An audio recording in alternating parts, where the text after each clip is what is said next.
సంతానలేమి సమస్యకు చక్కటి పరిష్కారం చూపిస్తున్న Riya fertility test baby centre CN hospital Kurnool. నమస్తే, welcome to Suman TV. Anakapalli జిల్లా అచ్యుతాపురం సెజ్ లో ఎసెన్షియా ఫార్మా కంపెనీలో అగ్ని ప్రమాదం చోటు చేసుకుంది. ఈ అగ్ని ప్రమాదంలో మృతుల సంఖ్య 18కి చేరింది. అలాగే 40 మంది క్షతగాత్రులయ్యారు. వీరందరినీ కూడా హుటాహుటిన ఆసుపత్రికి తరలించారు.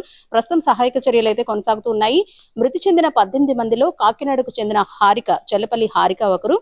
చెల్లపల్లి హారిక కథ వింటే కన్నీరు రాకమానదు. ఎందుకంటే చెల్లపల్లి హారిక ఎంతో కష్టపడి ఈ స్టేజ్ కు వచ్చిందనే చెప్పుకోవాలి. చిన్నతనంలోనే తండ్రి మరణించడం, అలాగే తోడబుట్టిన అన్న ఉన్నప్పటికీ కూడా చిన్నతనంలోనే ఇల్లు వదిలి వెళ్ళిపోయాడు. కేవలం తల్లి అమ్మమ్మతో కలిసి హారిక ఉంటోంది. అయితే రాఖీ పండుగకు కాకినాడకు చేరుకుంది. తన పెదనాన్న కొడుకుకి రాఖీ కట్టేందుకు కాకినాడకు వచ్చిన హారిక మరొక్క రోజు ఇంట్లో ఉంటే ప్రాణాలతో ఉండేదేమో.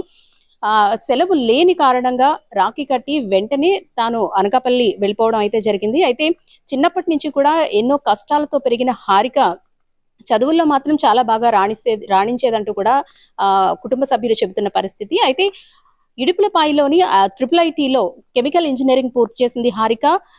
ఇంజనీరింగ్ పూర్తయిన తర్వాత కెమికల్ ఇంజనీర్ గా గత 8 నెలల నుంచి కూడా ఎసెన్షియా ఫార్మా కంపెనీలో ఉద్యోగం అయితే చేస్తోంది.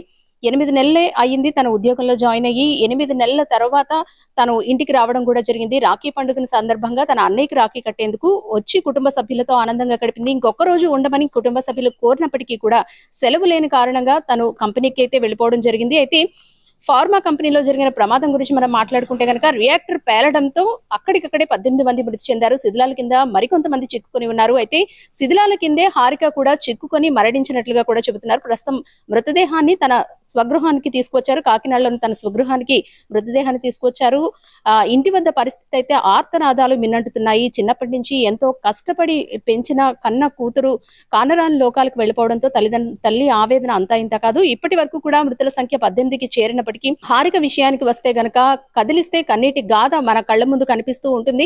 చిన్నప్పటి నుంచి కష్టాల్లో పెరిగిన హారిక కష్టపడి చదివి ఈ స్టేజ్ కు వచ్చిందంటూ కూడా తన తల్లి కన్నీరు మున్నీరుగా విలిపిస్తోంది. ఇంకొక రోజు ఉండమని చెప్పినప్పటికీ కూడా సెలవు లేని కారణంగా తను వెళ్ళిపోవడం జరిగింది. ఒక్కరోజు కుటుంబ సభ్యులతో గడిపి ఉంటే గనక తాను ఈ రోజు ప్రాణాలతో ఉండేదంటూ కూడా బంధువులంతా కూడా చెబుతున్న పరిస్థితి. ప్రస్తుతం మృతుల సంఖ్య 18కి చేరింది. వీరందరికీ కూడా మృతులు ఎవరైతే ఉన్నారో వీళ్ళందరికీ ఎక్స్గ్రేషియా ప్రకటించారు. మృతుల కుటుంబాలకి ₹1,00,00,000 ఎక్స్గ్రేషియా ప్రకటించారు. అలాగే ప్రధాని మోదీ కూడా జాతీయ సహాయ నిధి నుంచి ఎక్స్గ్రేషియా ప్రకటించిన పరిస్థితి. రేపు ఘటనా స్థలానికి చంద్రబాబు చేరుకునే అవకాశం అయితే ఉంది.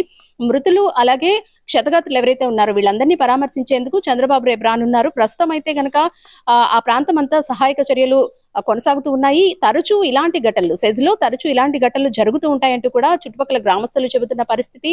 ఫార్మా కంపెనీలో ప్రధానంగా కెమికల్ రసాయనాలు తయారు చేయడంతో పాటు భారీగా రసాయనాలు నిల్వ ఉంచడంతో తరచూ ఇలాంటి ఘటనలు జరుగుతాయంటూ కూడా అందులో ఉన్న ఎంప్లాయీస్ కానివ్వండి, లేదంటే చుట్టుపక్కల గ్రామాల వారు కూడా చెబుతున్న పరిస్థితి.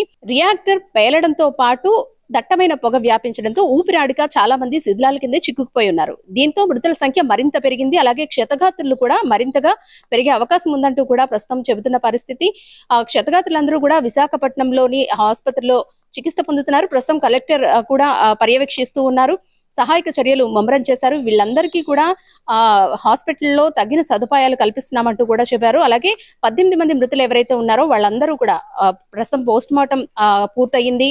వాళ్ళందరూ కూడా మృతదేహాల్ని తరలిస్తున్నారు. ప్రస్తుతం హారిక, కాకినాడకు చెందిన హారిక మృతదేహం తన స్వగృహానికి చేరుకుంది. ప్రస్తుతం ఇంటి వద్ద పరిస్థితి అయితే గనక ఆర్తనాదాలతో మినింటిపోతుంది. ఒక్కరోజు కూతురు తనతో గడిపి ఉంటే గనక ఈ రోజు ప్రాణాలతో బ్రతికి ఉండేదంటూ కూడా తన తల్లి కన్నీరు మున్నీరుగా విలిపిస్తోంది. చిన్నప్పుడే తన భర్తను కోల్పోయింది. కొన్ని రోజుల క్రితమే చిన్నప్పుడే తన కొడుకు కూడా ఇల్లు వదిలి వెళ్ళిపోయిన పరిస్థితి. ఇప్పుడు ఉన్న ఒక్కగానొక్క కూతురు కూడా మరణించడంతో ఆ తల్లి ఆర్తనాదాలు అంతా ఇంత కాదు. తల్లి అలాగే అమ్మమ్మతో పాటు హారిక ఉండేది. చదువుల్లో మాత్రం చాలా బాగా రాణించేదంటూ కూడా చెబుతున్నారు. చిన్నప్పటి నుంచి కూడా కష్టపడి చదివింది. ఇడుపులపాయ IIITలో సీట్ సంపాదించింది. అలాగే పూర్తవగానే విద్యాభ్యాసం పూర్తయిన 8 నెలలకే తనకు ఉద్యోగం కూడా కెమికల్ ఇంజనీర్ గా ఉద్యోగం రావడం. కేవలం 8 నెలలు మాత్రమే తను ఉద్యోగంలో జాయిన్ అయ్యి 8 నెలలు మాత్రమే అయింది. అంతలోనే ఈ ఘటన చోటు చేసుకోవడంతో కుటుంబ సభ్యులందరూ కూడా తీవ్ర దిగ్భ్రాంతిని వ్యక్తం చేస్తున్నారు. కష్టపడి చదివిన ఈ అమ్మాయి ఈ స్టేజ్ కి వచ్చింది కష్టపడి, ఇప్పుడు ఎవరికి కానరాని లోకాలకు వెళ్ళిపోయింది అంటూ కూడా చెబుతున్నారు. పెదనాన్న కొడుకుకు రాఖీ కట్టేందుకు కాకినాడకు వచ్చిన హారిక అసలు తన పరిస్థితి అయితే గనక వర్ణనాతీతం అన్నమాట. వాళ్ళందరూ కూడా ప్రస్తుతం మనం కదిలించినా మాట్లాడలేని పరిస్థితుల్లో అయితే ఉన్నారు. అయితే తరచూ కూడా సెజ్ లో ఇలాంటి ఘటనలు చోటు చేసుకుంటున్నప్పటికీ కూడా అధికారులు ఎవరూ పట్టించుకోవడం లేదంటూ కూడా చుట్టుపక్కల గ్రామస్తులు చెబుతున్నారు. మరి దీనికి సంబంధించి ప్రభుత్వం కూడా ఏ విధంగా స్పందిస్తుంది అనేది వేచి చూడాల్సిన అంశం. కెమెరా పర్సన్ చిన్నతో అనుశ్రీ, సుమన్ టీవీ, కాకినాడ.